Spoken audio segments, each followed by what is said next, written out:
Everyone. Good morning. On behalf of the Department of Health, Kinesiology, and Sports Studies, I'd like to extend a warm welcome to everyone. We're excited to have you here for today's panel discussion, the kickoff of a dynamic partnership between the Sports Media and Marketing Student Club and the Career Pathway Center at Texas Southern University. Today marks the beginning of something special, opportunity for us to continue connect directly with professionals, gain real insight, and continue building a strong bridge between classroom learning and the sports industry. We're proud to continue creating spaces like this where innovation, collaboration, and professional growth come together. This is just the start of many amazing opportunities on the horizon. We're excited for what's ahead. Once again, welcome, and thank you for being a part of this experience. We hope you enjoy today's discussion and take away knowledge and inspiration, and that will help shape many futures in sport. Now, please join me in welcoming our distinguished panelists.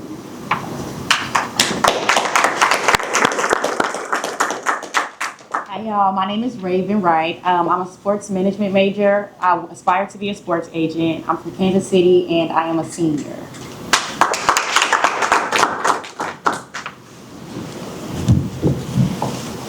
My name is Jeremiah Hudson. I'm a senior sports management major and I'm from Indianapolis, Indiana. We'll take this off. Either way. Yeah. All right. I'm EJ Kusnyer. I'm an NBA agent. I work for an agency called Icona. So to first kind of open this up, EJ, I want to ask you first, what made you want to become a sports agent?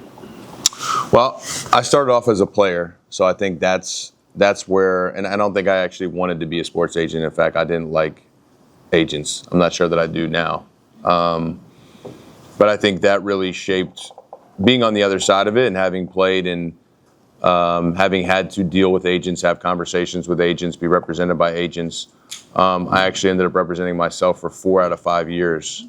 So a lot of the passion and reason why was what I saw that wasn't being done for athletes.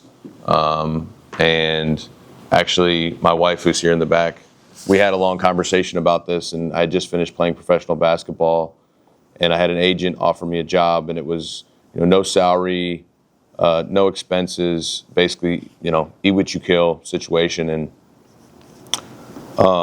me and her were talking about it, and all the reasons I was saying I didn't want to be an agent, she was like, that's why you should be an agent. She's like, I'd really like it if you had something very stable after going through professional basketball, but I think that was kind of the driving force behind being an agent, was like, okay, is there a way that I can create change through a position of empathy? And then you played at Mercer, and you also mentioned playing professional overseas. How did those experiences influence how you represent athletes now? Again, I think it goes back to the empathy piece of it. Like, again, I didn't play it at the same level as all of the players that I represent. But I've been through almost every situation, right? Whether it be a tough situation with a coach, tough situation with management. I've been cut. I've been a free agent. I've had to pick trainers. I've had to do all the things that they've had to do. So like, there's my ability to be able to kind of just connect with them on that level, while also making sure that I'm not comparing myself to them. I think that's one thing you got to be really careful, is that, yeah, man, when I was playing, that they don't want to hear that, right? They want to just be able to hear quickly, like, look, man, I understand how you're feeling because X, Y, Z, and then take it right back to the problem that we're trying to solve with them. So you mentioned that you didn't originally even want to be a sports agent. Mm-hmm. So when stepping into becoming a sports agent, what are some things that you wish that you knew like before? Now that you know the information now, what do you wish that you were able to start off with? I think I would have been a little bit more patient, right? I think when you become an agent, the first thing people ask you is, who do you represent? So you're just like, I got to represent somebody. I can't be the agent that represents no one. So when someone says, who do you represent? You're like, no one. If you're talking to a player or family, that's super scary. They're like, we're not signing with this guy. We don't care if we like him. We don't care if he's related to us. Like, we can't be the guinea pig. And I think I would have.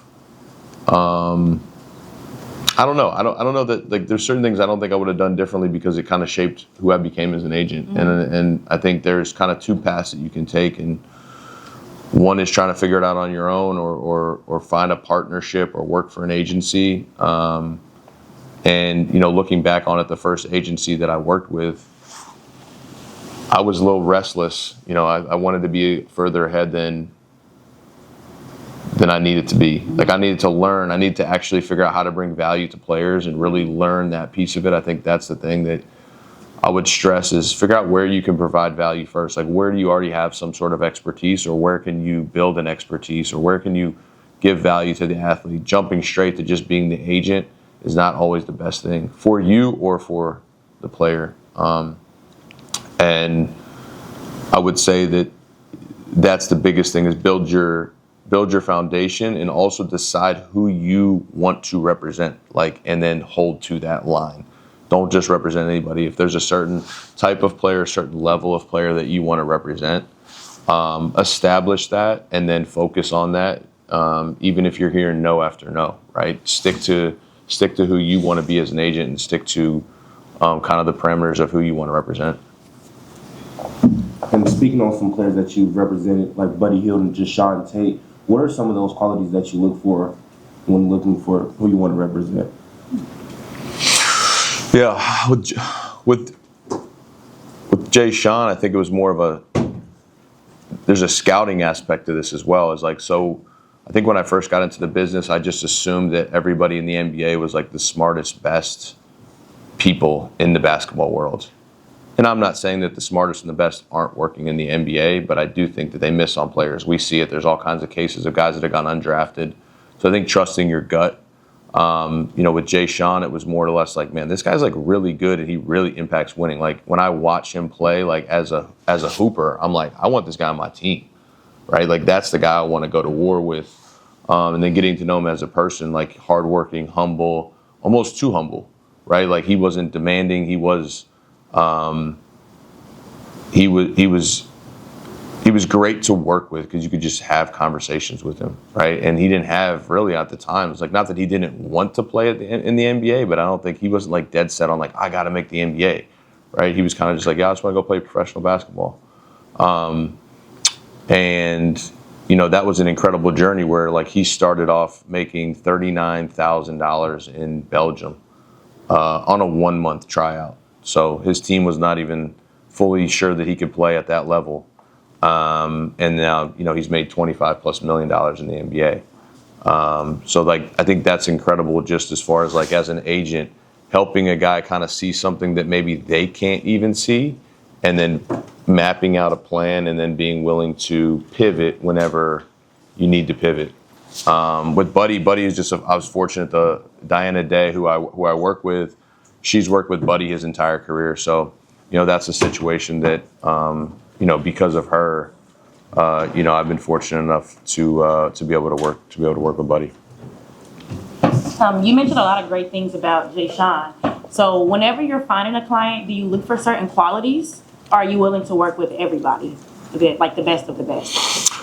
If you have a better question. Let's say you have an amazing athlete, but they've got a terrible personality. Do you still work with them as an agent?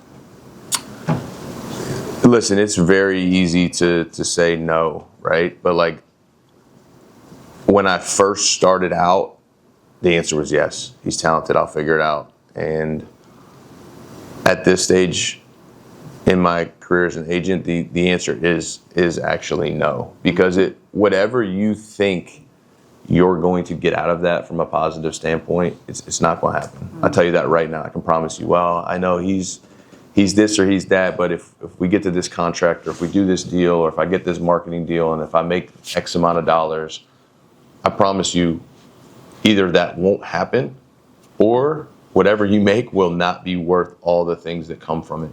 And what I think you have to understand is that as an agent, you are branding yourself, and it's vice versa. Like, the player and the agent are branding themselves by who they sign with or who they sign.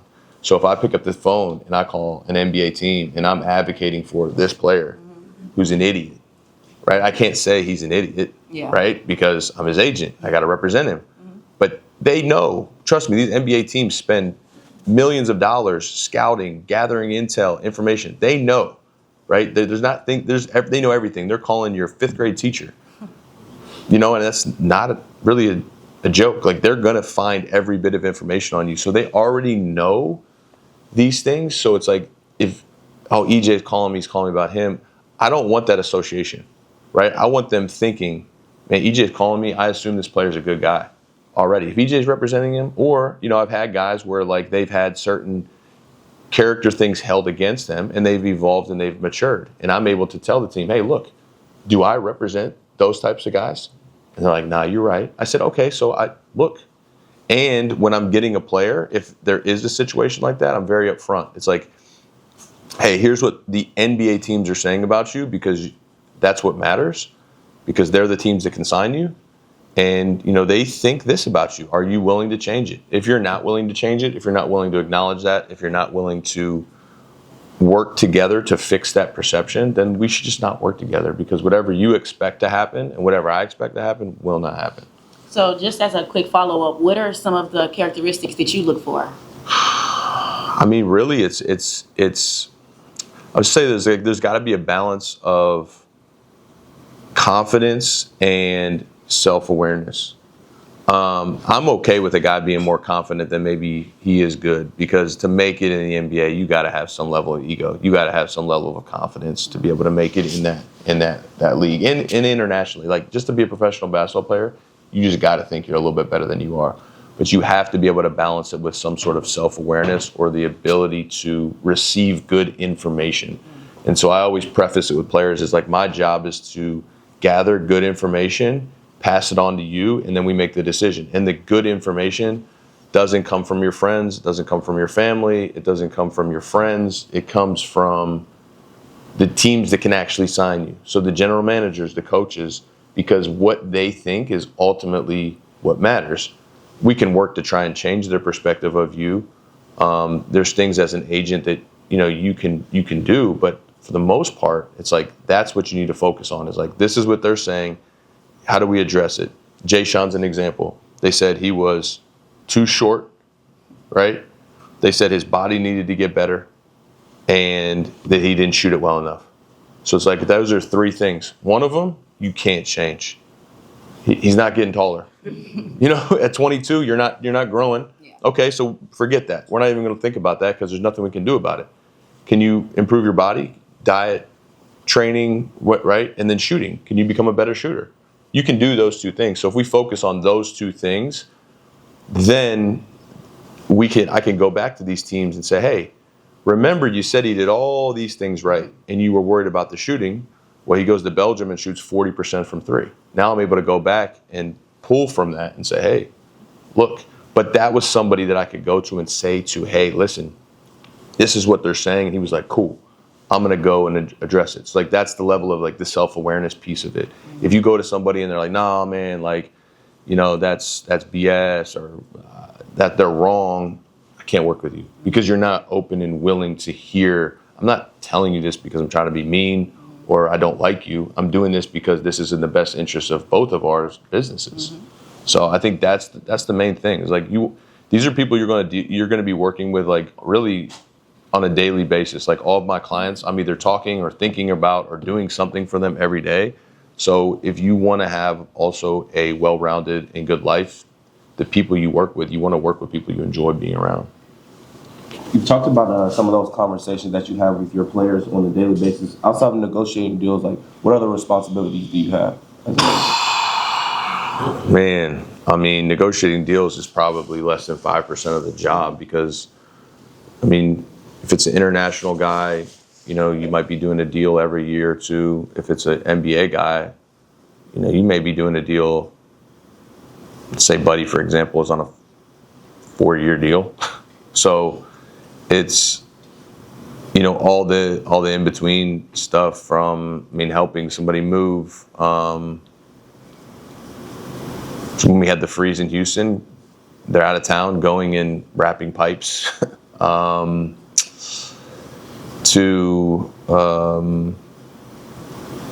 Really anything that you can think of that needs to be done, an agent or an agency should be willing to fulfill that, right?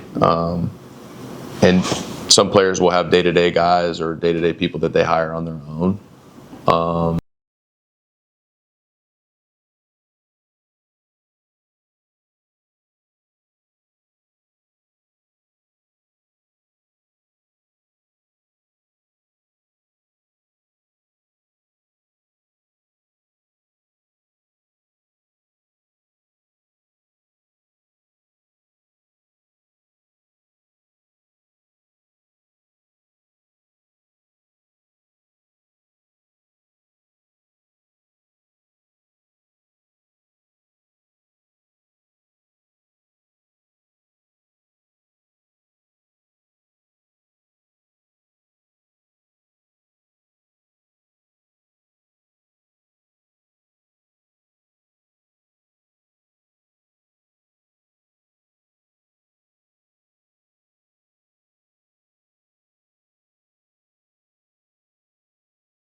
There's this overseas podcast, there's this platform where like, let's figure out how we can bring awareness to the fact that fans aren't being held accountable enough, right? And players, it's just like, oh, well, that's just what happens. Like, you were in Kosovo, so sorry. No, that to me, that's not enough, right? That means that that's going to happen again, right? And maybe nothing happens this time, but you got to do something so that maybe something can happen the next time or the time after. Before we go into the next question, I just kind of want to open the floor. Does anyone have questions at all? Hi. Can I give you the mic first? Hello, EJ. My name is William Piero. I'm a sports management major. I'm a senior year. My question is, what is your process during trading, like for trading players? Like, how do you take the steps during that? Do you usually let the player know to like get his affairs in order and stuff at the end first, or do you usually try to help him find a place in the place he got traded to? Trying to beat Shams. That's what I'm trying to do. I'm trying to get the information to the player before Shams tweets it out.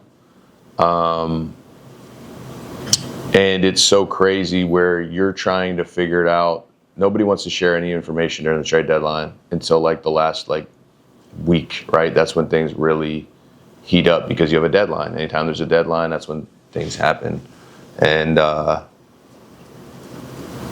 remember it's just like 4 years ago, I was representing Isaiah Hartenstein, who's now on the Oklahoma City Thunder, and he was with the Denver Nuggets. And I remember I was able to tell him the night before, like, you might be getting traded to Cleveland. And that was really based on Tim Conley, who was the GM at the time. He's now with the Timberwolves. Like, Tim was just kind enough to give me a heads up, right? You don't always get that heads up. Sometimes your player finds out on X or ESPN or whatever. So I'm always trying to race to figure that out. But I'm calling Cleveland, and I'm saying, hey, are you trading for him? They're like, well, maybe you just call the Nuggets. So, and the thing is, the trade could happen or not happen. And on the flip side, like I had a player who played at the University of Houston, was on the Rockets, Armani Brooks. I remember exactly where I was sitting. I was in Los Angeles sitting on my friend's couch, and I was like counting down the seconds to the end of the trade deadline. Because if they made a deal, he was either going to get moved or he was going to get waived to make room for the deal to happen, right? They were going to be sending out less players than they were bringing back. And it's like, can't remember, 3 minutes before the deadline, and Rafael Stone from the Rockets called me. And I see his name pop up on my phone, and I'm like, this is not, you don't want to see his name, you don't want to see that name on your phone. And he was like, yeah, we're gonna have to waive him, and maybe we'll bring him back. But at that point, you're just like, and you've kind of told your player like it might happen, and they're sitting there watching the clock. The same with you, and then they see you calling them, and it's just like it's it's usually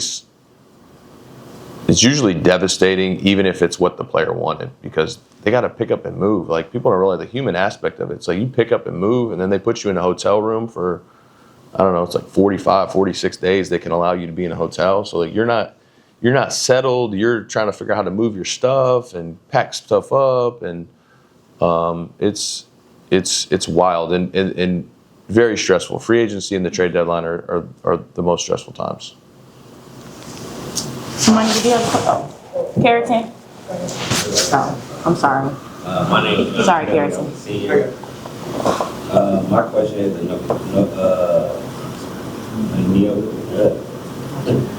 it's about negotiation.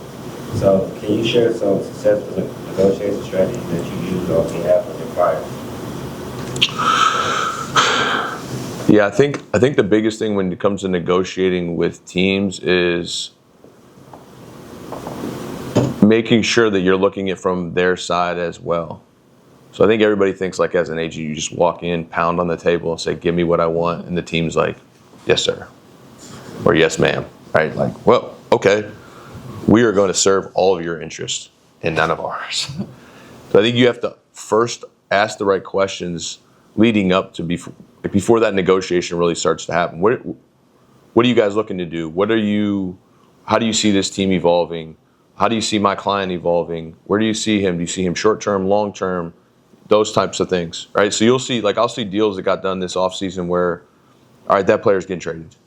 Like, the deal is set up for him to get traded, which is fine, right? They get their money, and you see that it's probably a trade chip because of the amount of money and how they structured the deal.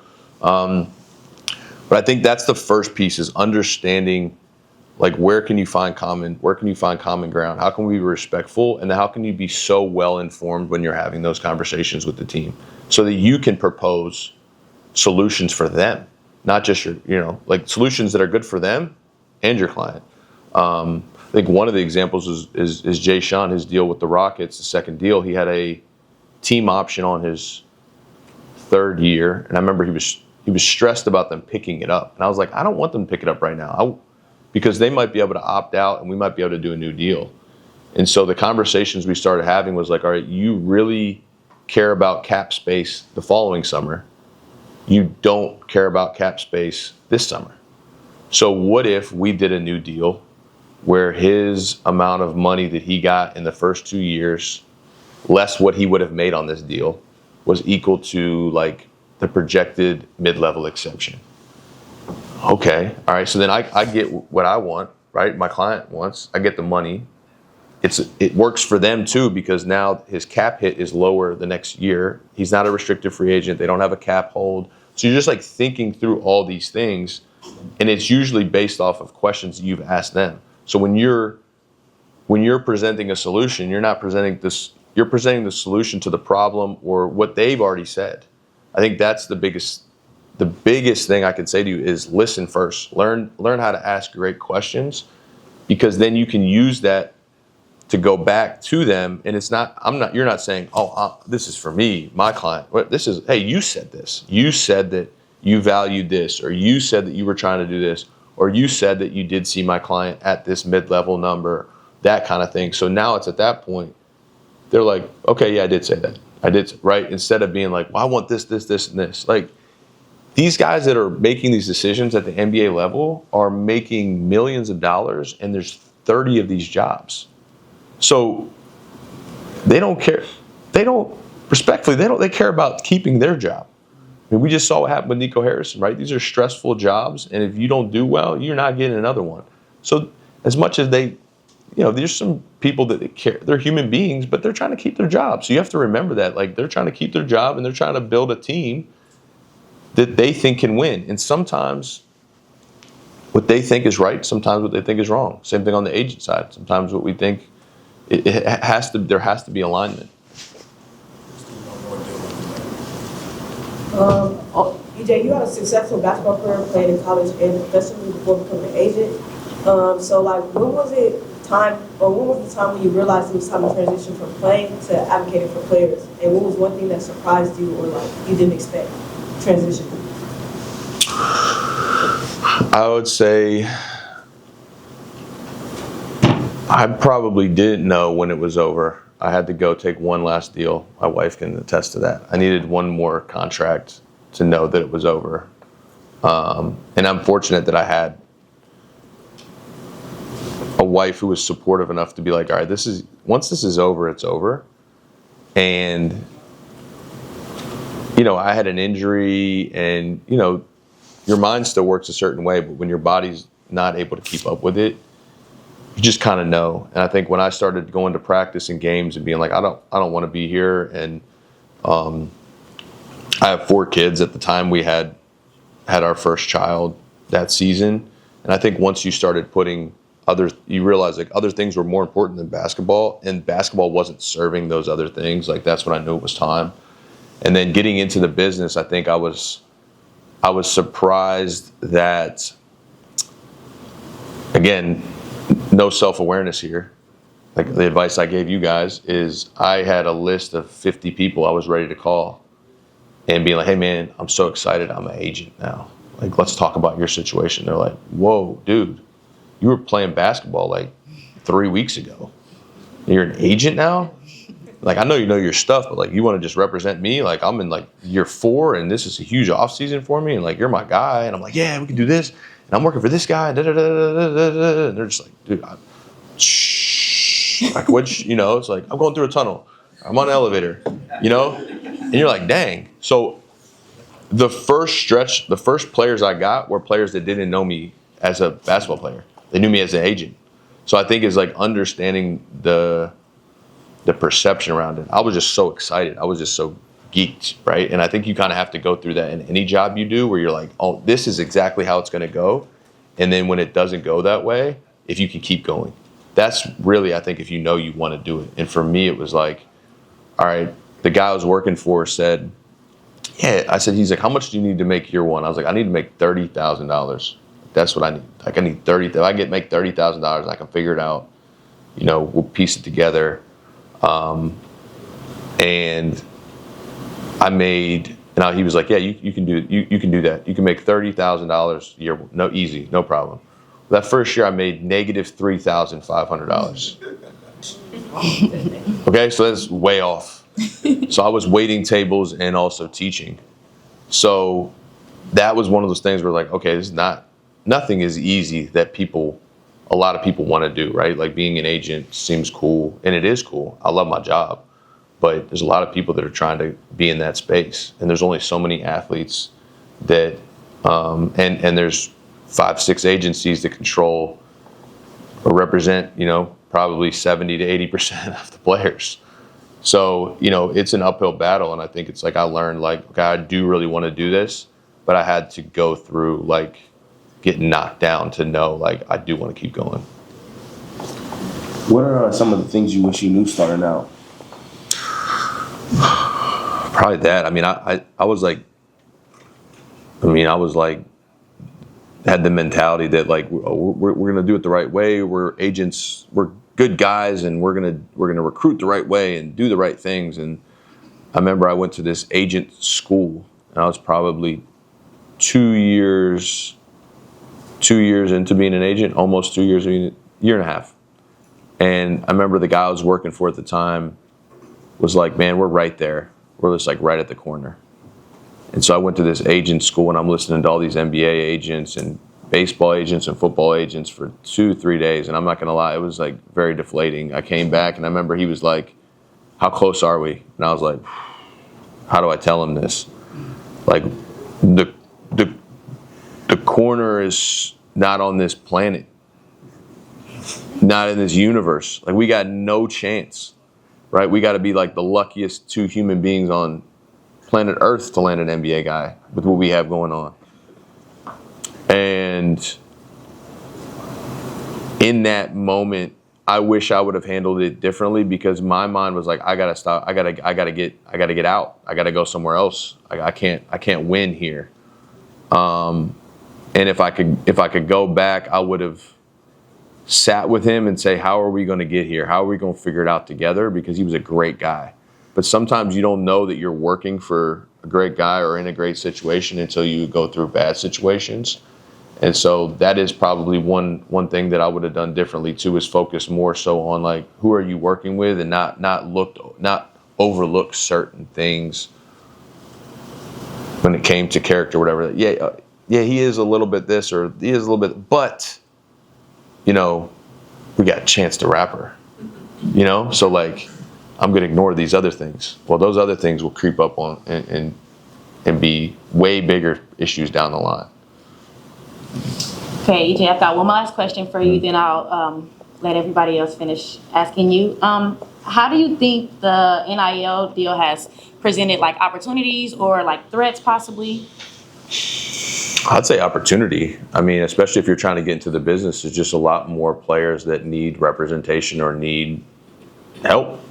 So I think it's a great thing. I think the NCAA has messed up a lot over decades, and they continue to mess this up. So at some point, I don't know what direction it goes, and maybe I can't say that, but it provides a lot of opportunity again, because it's like you guys are at, just here at TSU, right? You got all these sports teams, right? And now all of these athletes can do NIL deals, right? So you could find a deal for them, a local deal. You could find a community activation, and you're doing the community. You guys are doing the community activation stuff. You tie in an athlete to that. Say, hey man, we're gonna get some content for you and put it on your social media.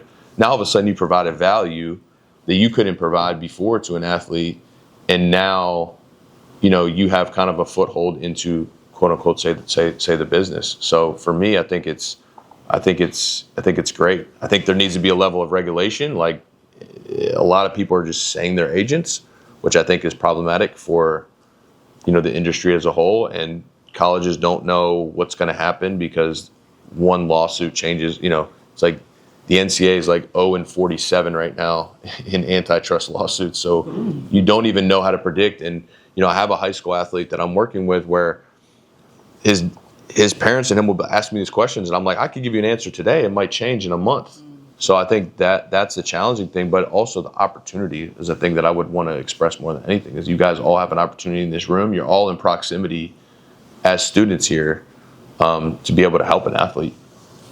Carrington, I'm sorry, go ahead. Before we open up, I just want to ask one more question. You kind of touched on earlier, just how do you talk with the team and stuff like that? How do you balance being transparent with your players as well as, keeping that bond with the teams?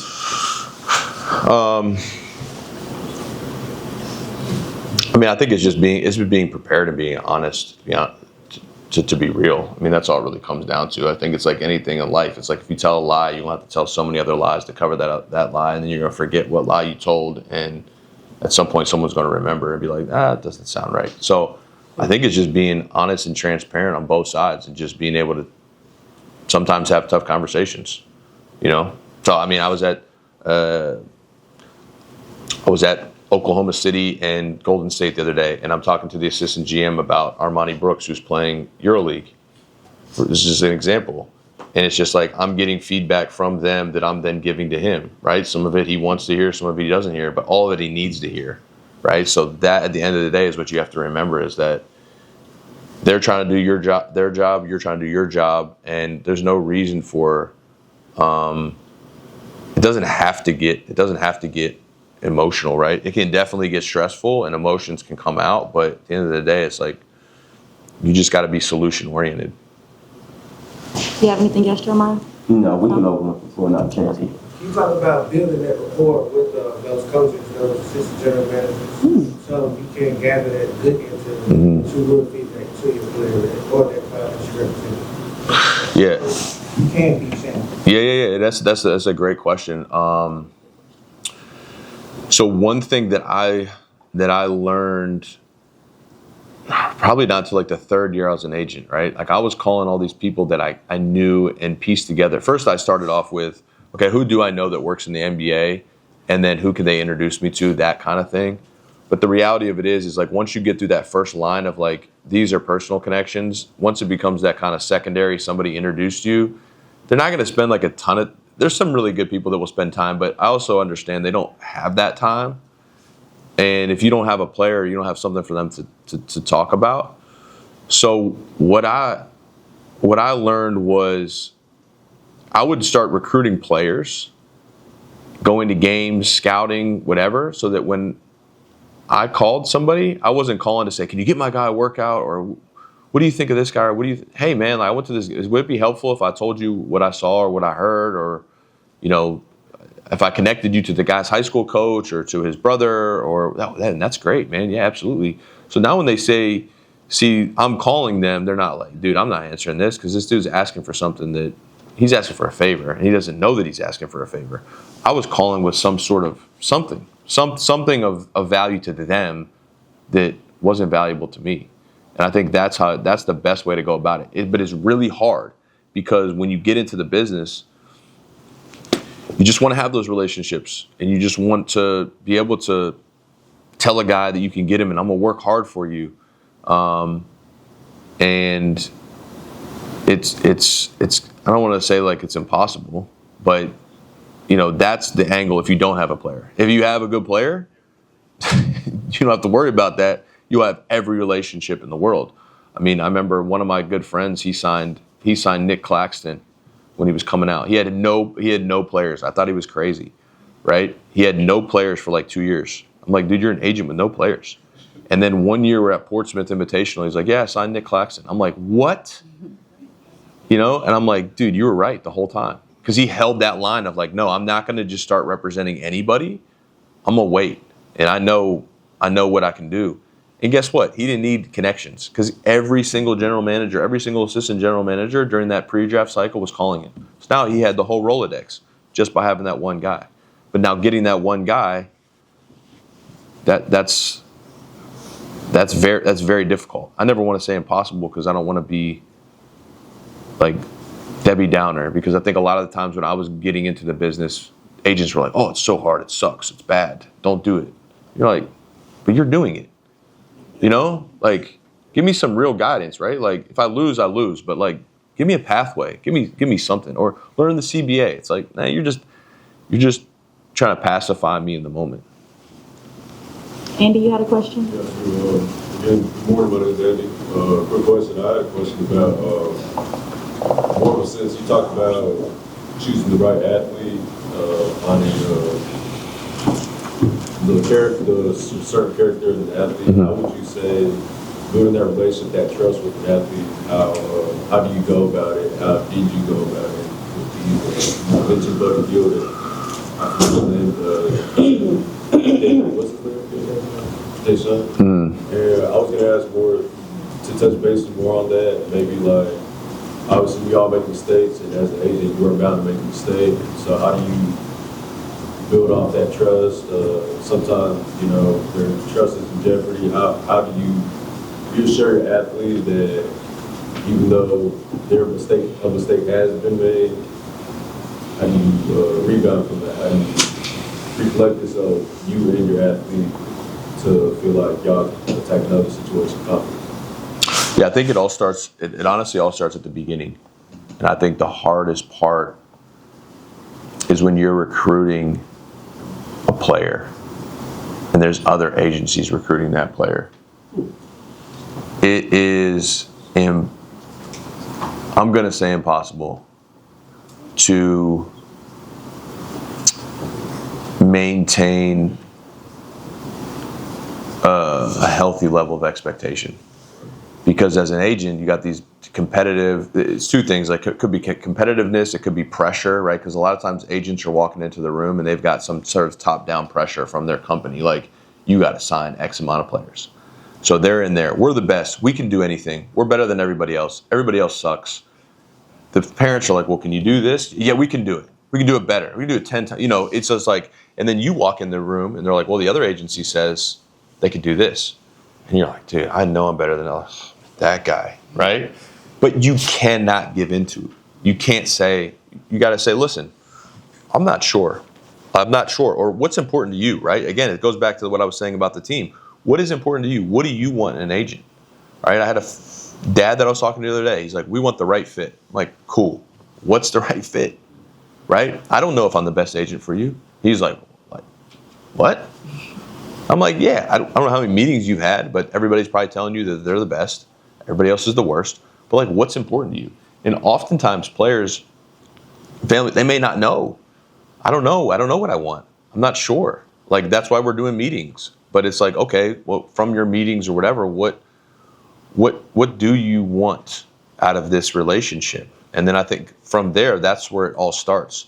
And I think you got to be willing to be honest, knowing that you might not get that player, but that player will remember that and will circle back most of the time, right? Or at least you have that out there where there's nothing worse than signing a player and then not being able to be, over-promising and under-delivering, because that is far worse than just not getting the player, because now you have to explain that situation every time, because the basketball world is really small. So I think it just starts off with that, and it's hard to do as a young agent. It's hard to do when you're starting in the business, but I think over time you learn to appreciate that. And there's some meetings I walk out of and I was like, man, I'm playing for second in this situation. Or I just tell them, I'm like, look, everything you said, everything I've heard today, I want to be your next agent. And they're like, what? What do you mean, my next agent? No, wait. I'm like, look, all these things that they're like, I can't meet that level of expectation. I don't know. I hope, but I'm not sure. And the right client, right family, right people will gravitate to that. Maybe not initially, but down the line. And that's your brand and that's your reputation going forward, because all these families, all these players, they all know each other, right? They all played AU together. They were at the All-Star games together. They're going to be in locker rooms together, right? It's so small. So like, you have to be aware of that piece of it. And for me, I work for a boutique agency. We're very focused on a small group of athletes and influencers. So we can't afford that. You're a big company, you have 150 clients. They don't have as high of accountability.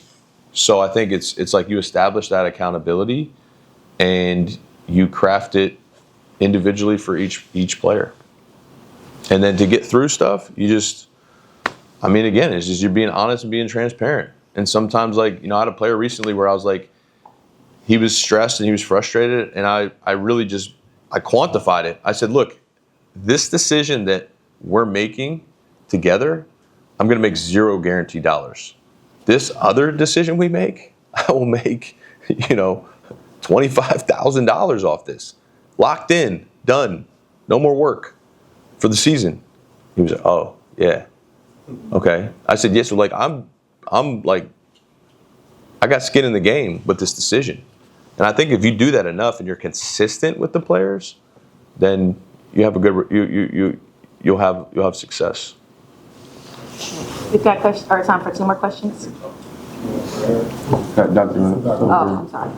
Thank you, EJ, for coming to Texas Southern.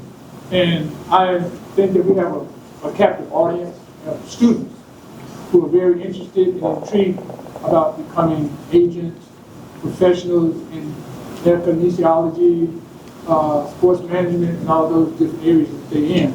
But the question I want you to share with these young people is that after graduation, it's a 4-year process.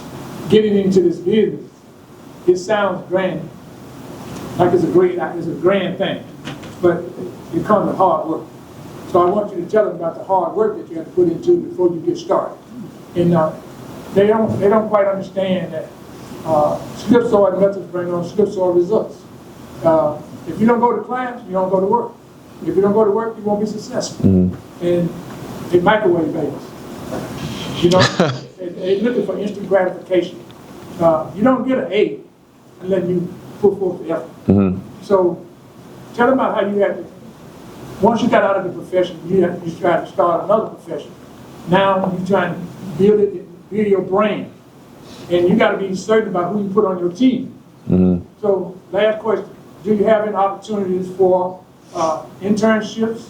Do you have any opportunity for some of these young people to volunteer, or just to give them some guidance about how they can bridge the gap and how they can come and be a new version of yourself? Yeah. Yeah, absolutely. I mean, I think I've positioned myself to where, I don't know how to say this without sounding bad, like I'm able to do what I want to do, right? Like I'm not working for a company that's saying, hey, I have to call them and say, hey, I'm going to go talk to Texas Southern. Can I do that? Can I go on this podcast? Can I make this piece of content? And that's very freeing, but that came with a lot of sacrifice, right? And it doesn't come without like some stress of like, man, should I be doing it a different way at times? So as far as opportunities, absolutely. I'll give my email out if anybody is interested in reaching out and connecting and has a desire to either just like learn more or has like a specific thing that they feel like where they can bring value, right? Or we can work through that. We can figure that out, because I think it's like just being the agent, there's so many other roles and so many other things that can happen. And, to what you said about just like the sacrifice piece of it, like, I was waiting tables and teaching PE, and living at my mother-in-law's house for the first, 2-3 years of being in it. So it's like, it looks cool because it is, there are definitely some cool things, but there's so much sacrifice and so much that goes in. It's so competitive and it's so cutthroat, and, you could work really, really hard and not get paid on it, right? Because it's a player's game at the end of the day. So if a player decides you're doing a good job, then you keep the player. If the player decides you're not doing a good job, whether you think you're doing a good job or whether you are doing a good job, doesn't matter.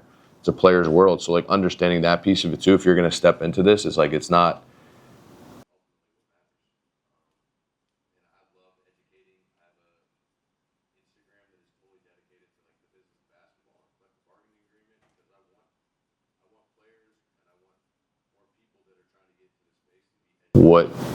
What it takes, number one, but also how to provide value, because I think it's an industry that's so cloaked in, it's so difficult and you got to do this and I don't know if you're a right fit. But then as soon as you're close to a player, it's like, oh, hey, buddy, come on, well, come on, what do you want that? Yeah, come on in. But then as soon as you come in, as soon as we get what we want, as soon as we get that player, now we're trying to figure out, well, is this guy a threat? Now we're just trying to decide if you're a threat. Like, we don't want you to be too good. We don't want you to know too much. We want him to be like leaning on the agent. So, I think those are things more so to be aware of if you're trying to get into this. But however I can help. I know it's a long-winded way of saying wherever I can help, however I can give value. It is not easy, but like anything in life, it's worth it if it's what you really want to do. So. Do we have time for one more? Yeah, one last question. I was trying to see, you just said, my name is Naheem Olave, I'm here at TSU. You were saying you don't want the players to know too much. What you mean by that? Why wouldn't you want them to be kind of in the loop with you, or like, something like that? No, I want the players to know as much as possible. I want them to be empowered, because I think, if I said that, no. Strike that from the record.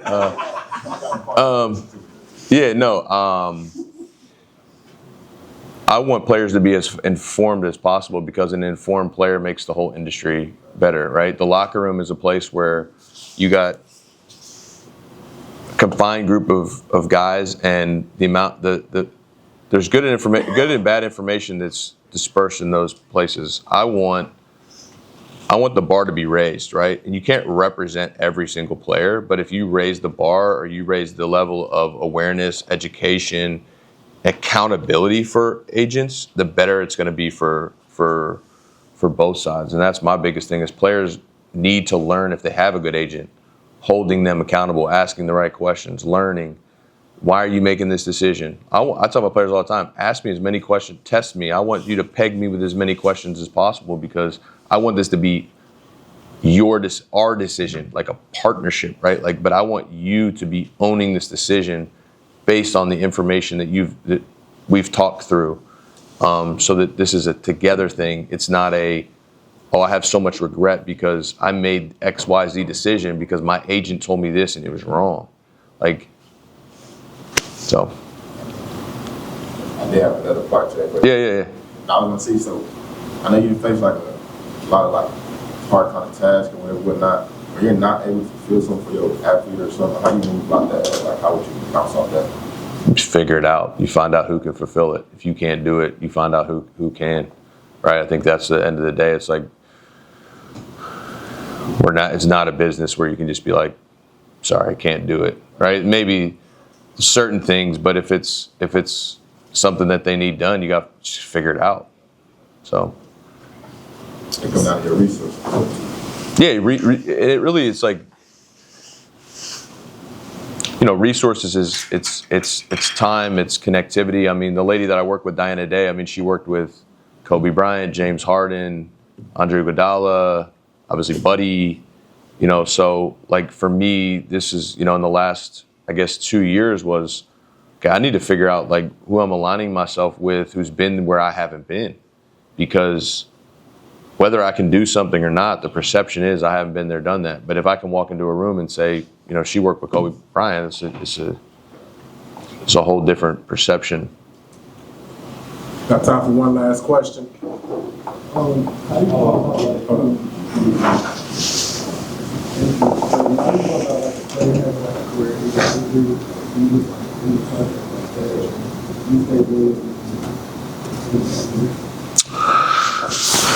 I think you try and help them with that transition. I think that's the empathy part comes in, is like I've gone through having to be a former athlete, right? And that's something that a current athlete can't understand, can't comprehend. And so I have a ton of empathy because, again, my career ended basically because of injury. And a great story was I had a player from Houston originally, Jere Foster. He had maybe 4 ACL surgeries. And he was going through the pre-draft process, and long story short, found out that his old ACL surgery that he had played the whole season through, wasn't done right. So the Cleveland Cavs were going to sign him, and they're like, we can't because he needs another ACL surgery. So you can imagine, this guy was a projected first-round pick at one point in his college career, what that does to somebody. And he did a bunch of different things, but, last season, 5 years removed from that, I was able to help him get on the G League team, play a full season, and then he was able to retire on his own terms, as opposed to, and that's not exactly answering your question, but my point is that me and him maintained that relationship over those 5 years. And it wasn't about getting back to playing basketball. It was just like life, or where can I help you, or how can I support you in what's next? Because I think that is an agent's job too, is to help players start preparing and thinking about it before it happens, because it usually happens sooner than the athlete thinks. And I can attest to that. I thought I'm about to be 40. I'm still supposed to be playing. I've been done for, almost 11 years. Alrighty, EJ, myself, and TSU, we want to thank you for coming out and talking to us. We look forward to hearing more about you, seeing more of you, and thank you. Yeah, thank you all. Appreciate it.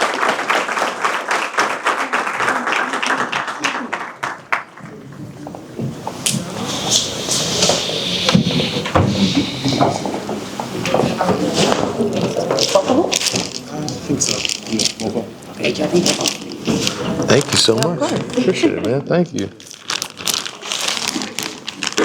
Just again, on behalf of the Department of Health, Kinesiology, and Sports Studies, and also our Sport Media, Marketing, and Student Club, and also the School of Law, I think. The School of Law is there right there. Pre-law, she got a pre-law. Yeah, the School of Pre-Law right there. Can you set up for a second? Yeah, we definitely appreciate you for this being a part of this. And also, we want to recognize our dean, Dr. Kenyatta Cavill. And we can give you things like that. Definitely appreciate you for supporting us. And also our students. I think this was some very valuable information. Definitely appreciate you all for coming by. And like I told them, it's just the beginning of many. We're going to present many more opportunities like this. And I think that's what it's all about. And Dr. Reynolds made a valuable point, just giving you all opportunity to be able to further in your career and put you in front of the people just, that's living in those spaces. Because it's one thing to get it in the classroom, but it's one thing to be able to have those opportunities to hear them. So I definitely want to tell you all that I appreciate you all for that. And like I say, EJ, we appreciate you for coming by. I know your schedule Thanks for is having pretty hectic, man, and ultimately we appreciate you. And lastly, as we depart, definitely want to do a picture in front. And there's plenty of food over here, and I know we don't want to take it with us, right, Patrick? Not at all. We're not taking any of this food with us, so make sure you all get enough food. But if y'all could come to the front so we can take a picture. Yeah, man. Thank you all. That was great, man. Thank you. You guys are great. Thank you.